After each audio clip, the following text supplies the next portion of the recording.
प्रणाम दोस्तों, आप लोगों का स्वागत है हमारे YouTube चैनल में। दोस्तों, अगर आप भी ब्रह्मचारी बनना चाहते हो और ब्रह्मचारी बनने के लिए उन नियमों को तलाश रहे हो जिससे तुम एक अखंड ब्रह्मचारी बन सको, तो आप एकदम सही जगह आए हो।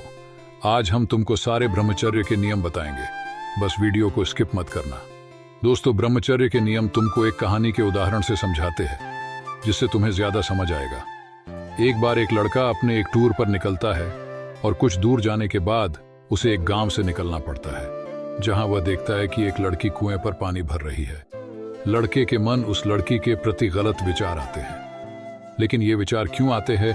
ऐसा इसलिए होता है कि तुमने कभी भी अपने मन को गलत चीजों से बचाने की कोशिश ही नहीं की। अर्थात तुमने अपने दिमाग को कभी एक जगह स्थिर रखने का प्रयास ही नहीं किया। अपने दिमाग को स्थिर रखना ही ब्रह्मचर्य का पहला नियम है। वह लड़का फिर उस गांव से निकलकर दूसरे गांव में पहुंचता है, जहां वह एक लड़की को जाते हुए देखकर फिर से अपने मन में काम वासना जैसे विचार को उत्पन्न करता है।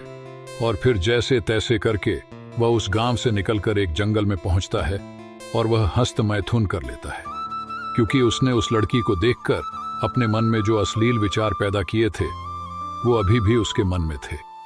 इसीलिए उसे हस्त मैथुन करके अपने मन को संतुष्ट करना पड़ा। दोस्तों, इसका मतलब यह है कि यदि आप अपने मन में गंदे और काम वासना जैसे अश्लील विचार सोचते रहोगे और फिर हस्त मैथुन कर बैठोगे, जो कि आपको हरके से भी नहीं करना है, यदि आप ऐसा करना बंद नहीं करोगे तो आप एक अखंड ब्रह्मचारी नहीं बन पाओगे। ये दूसरा नियम है। उसके बाद उस लड़के को भूख लग जाती है और फिर वह लड़का अपने साथ में लिए हुए चने और केले खाता है और कहता है, यार कब तक हम ये चने केले खाएंगे? और फिर वह वहां से चल देता है। कुछ दूर चलने के बाद उसे एक चौराहा नजर आता है, जहां पर वो लड़का जाकर कुछ फास्ट फूड और सोमसा और सब खाता है। और अब उसे जब भी भूख लगती तो वह फास्ट फूड और कुछ नमकीन और चिप्स वगैरह ही खाता। अर्थात आपको हेल्थी चीजों से ज्यादा ये फास्ट फूड और ऑयली चीजें ज्यादा टेस्टी लगेंगी, लेकिन आपको इन सब चीजों से बिल्कुल भी दूर रहना है, क्योंकि ये हमारे शरीर में डाइजेस्ट ही नहीं होती है। ये ब्रह्मचर्य का तीसरा नियम है। और फिर वह लड़का कुछ और चलता है। फिर उसे कुछ अपनी तबीयत कम सही लगती है तो वह आगे एक जंगल में विश्राम के लिए लेट जाता है और वही कुछ देर सोता है। और फिर उसे अपने पेट में दर्द और बुखार महसूस होता है। फिर वह दवाई के लिए हकीम को ढूंढने लगता है। कुछ दूर चलकर उसे एक कुटिया नजर आती है और फिर वह उस कुटिया के पास जाता है तो उसे एक साधु नजर आते हैं। और वह लड़का साधु से कहता है कि बाबा जी, मुझे कुछ औषधि दे दीजिए, मेरे पेट में दर्द और बुखार काफी तेज से है। साधु जी उसके दुबले पतले शरीर को देखकर सब समझ जाते हैं और उसे विश्राम करने के लिए बोलते हैं। फिर उसकी जितनी भी अश्लील हरकतें थीं उसे बताते हैं और वह आश्चर्य से कहता है कि क्या ये सब आपको कैसे पता चला?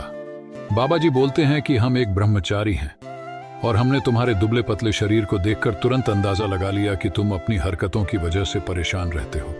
फिर वह लड़का बाबा जी से बोलता है, मैं अब ये सारी हरकतें छोड़ दूंगा, लेकिन हमें अपने दुबले पतले शरीर को स्वस्थ बनाना है। बोलो क्या करना है? हमें साधु ने उस लड़के को भगवान बुद्ध के द्वारा दिए गए एक उपदेश के बारे में बताया। साधु ने उस लड़के को उस उपदेश में ये बताया कि तुम्हें अपने दुबले पतले शरीर को ठीक करने के लिए तुम्हें प्रतिदिन सुबह और संध्या के समय व्यायाम और मेडिटेशन तथा सुबह ब्रह्म मुहूर्त में उठकर खाली पेट 1 गिलास पानी पीना है और रनिंग करना और कुछ बुक्स भी पढ़ना होगा।